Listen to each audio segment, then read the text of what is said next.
What happened to your iPad, you said, miss? So my little sister was like playing with it and she thought she knew the passcode, so she tried to put the passcode in and she disabled it.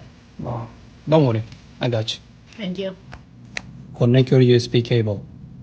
Press and hold power button and the home button at the same time. Once you see the Apple logo appears, release the power button, keep holding the home button.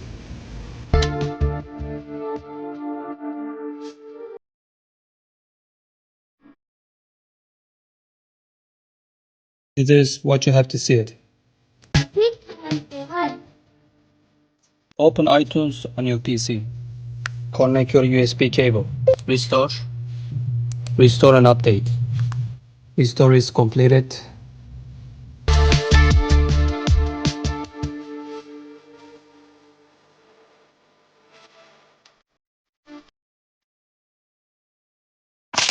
Your iPad is ready, miss. Now it's unlocked.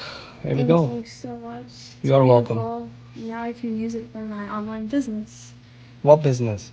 Well, I'm going to start an online business and I'm going to be making stickers. Look at you. How about this? This is from me. I want to help for your business. What? I don't want to charge you for this one. Really? Yes. Okay. So you can start doing on your business. Okay. Thank you so much. You're welcome. Thank you. So you still want to pay me? Yes. Why? But I'm going to pay you for some more dog treats for Ice. Oh, look at you. Thank you. You're welcome. Thank you.